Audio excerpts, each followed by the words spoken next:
Kantrael Mk IX combat shotgun is an interesting one. Its special attack cleaves infinitely, applying 6 stacks of burn.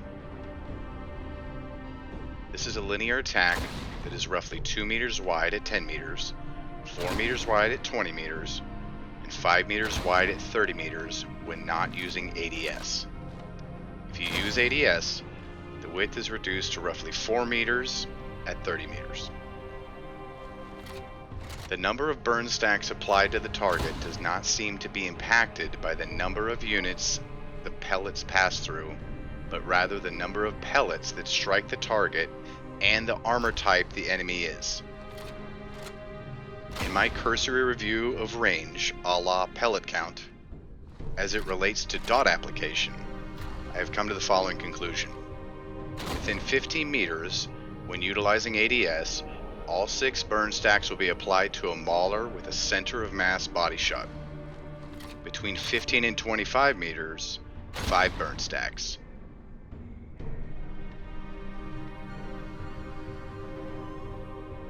Between 25 and 35 meters, 4 burn stacks.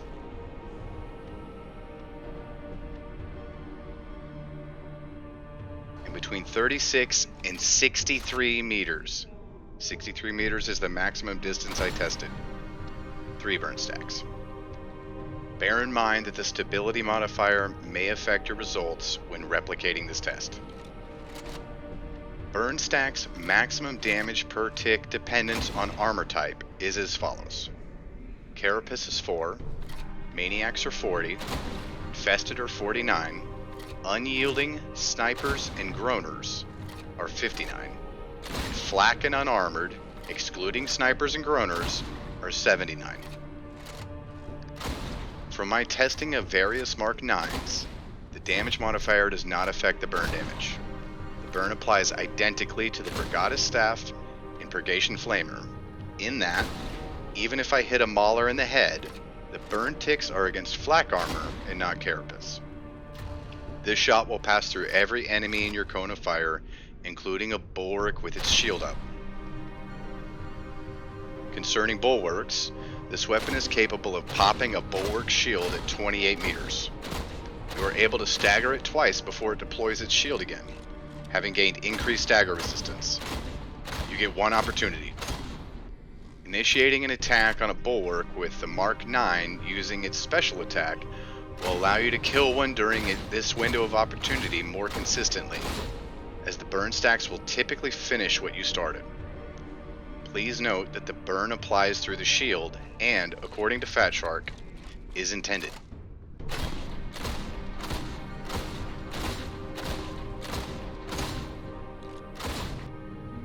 The Mk IX special attack is helpful in reaching at least one meaningful breakpoint that I've tested. Please keep in mind that this is an unmodified weapon, and damage and stopping power modifiers combined with perks and blessings are all variables that can affect your results compared to mine. Using ADS, with a special round loaded, from 11 meters, you can 4-shot a mauler to the body instead of 5-shot. The reason for 11 meters is that your first shot will knock the mauler down, and by the time he stands up, he will be 14 meters from you. The exact maximum effective range of this weapon. I'm sure there are other breakpoints, so if you're interested, I suggest you test it out for yourself. This weapon is pretty dope. Burn stacks from this weapon can stack to a maximum of 10. The most efficient use of ammunition in this weapon for applying burn damage would be to let the stacks tick to 2 below the first application, roughly 4 seconds, and every special shot thereafter 6 below, or roughly 8 seconds. Finally, I should mention that I did not test damage falloff based on range for this weapon. That test is more appropriate for the other Mr. Popular in the combat shotgun family, the Mk VII. The Agripinaa Mk VII combat shotgun utilizes a choke from the Emperor himself. The pattern of this weapon is the tightest across the combat shotguns, and its special attack is an armor-piercing slug round. It has a faster firing rate than the Mk IX. To carapace armor with a headshot, I'd compare it to the revolver in damage. The special attack can knock over a crusher when under 25 meters. Out to 63 meters, the slug round can knock over an ogre gunner, pop a bulwark shield, and stagger a crusher. The damage profile of headshots against an ogre gunner are as follows. When at 20 meters or less, this weapon does full damage. It loses 7% to 8% of its damage at 21 meters, and loses around 60% of its damage at 63 meters. Damage values vary across 21 to 63 meters. One of the wonderful things about this weapon is that when using the special slug round, the reticle for non-ADS shots is incredibly accurate. It is possible to take extremely long shots with this weapon without using ADS, making it a strong candidate for the dead shot feat, akin to the revolver build. That leads us into the original, the Mk VI. The Lawbringer Mk VI combat shotgun has never been something I'd choose over most other ranged weaponry.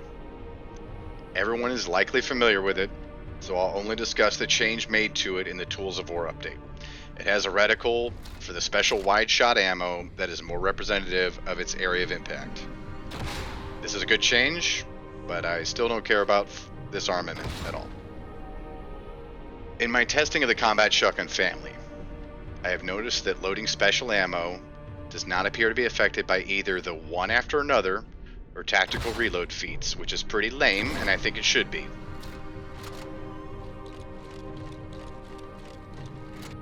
Also of note, the special round, once loaded, will persist through reloading, weapon swapping, and melee combat, even when using a melee weapon special attack.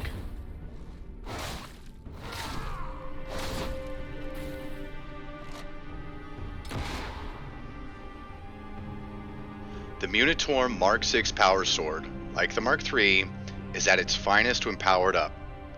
This weapon has a fantastic light attack pattern for cleaving through skulls 3 times before its 4th attack, a downward strike.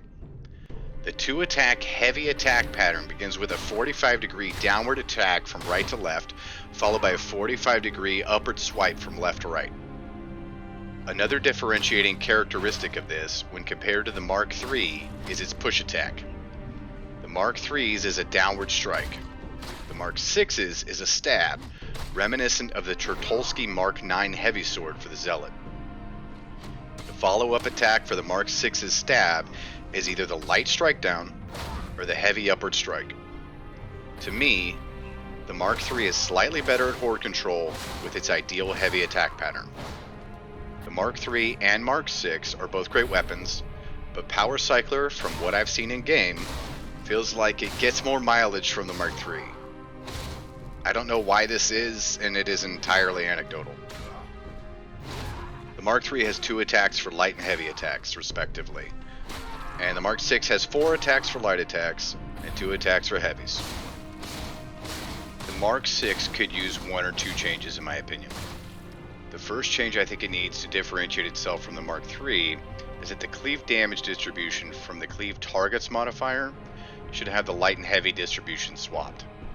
Currently, the damage distribution is exactly the same as the Mk III, which has a superior heavy attack pattern. The other change the Mk VI needs, depending on the results of the aforementioned change, is a higher light attack damage range and a lower heavy attack damage range. The 2 power swords are identical in this regard.